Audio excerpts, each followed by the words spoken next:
आइए अब आगे बढ़ जाते हैं। 4000 किलोमीटर से अधिक की लंबाई के साथ भारत बांग्लादेश सीमा दुनिया में 5वें नंबर पर है। सीमा पार पड़ोसी देश में राजनीतिक उथल पुथल निश्चित रूप से भारत के लिए चिंता का विषय है। इस मुद्दे पर दिल्ली में 2 दिवसीय सम्मेलन का आयोजन किया गया। डीडी न्यूज के संवाददाता विशाल बैरिस्टो ने बीएसएफ के पूर्व एडीजी से इस विषय में खास बातचीत की है।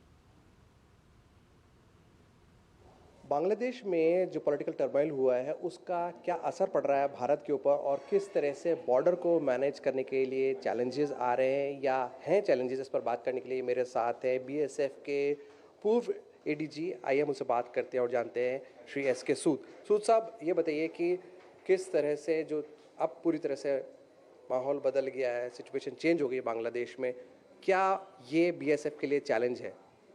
बीएसएफ के लिए तो सीमा पर जो इतना पूरस बॉर्डर है उस सीमा पर हमेशा चैलेंजेस है।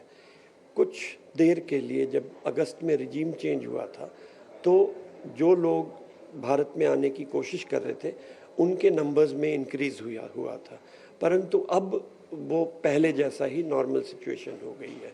तो ये चैलेंज थोड़े दिन के लिए था, बट आम चैलेंज वहाँ पर है क्योंकि बॉर्डर बहुत पोरस है, कई जगह से क्रॉसिंग्स हो सकती हैं। जब हम बात कर रहे हैं इलीगल माइग्रेंट्स के, तो ये किस तरह के लोग हैं और क्या भारत की सुरक्षा के लिए ये खतरा हो सकते हैं? देखिए, भारत की सुरक्षा के लिए इस तरह से खतरा हो सकते हैं क्योंकि हमारे देश के रिसोर्सेज तो लिमिटेड हैं, और जब ये रिसोर्सेज इस तरह के इलीगल इमिग्रेंट्स के बीच में शेयर करने पड़ेंगे तो वो उसमें हमारे खुद के रेजिडेंट्स को, खुद के देशवासियों को प्रॉब्लम्स होती है।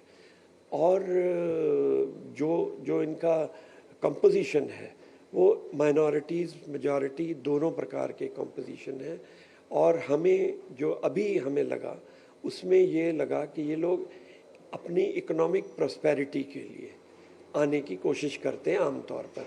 कुछ दिनों के लिए, जैसा मैंने बोला कि 5 अगस्त के बाद में इनका नंबर बढ़ा था, उसमें भी जो लोग थे वो माइनॉरिटी या मेजॉरिटी के रूप में उनको कैटेगराइज नहीं किया जा सकता। वो लोग वही ज़्यादातर व्यक्ति थे जो अवामी लीग के सपोर्टर्स थे।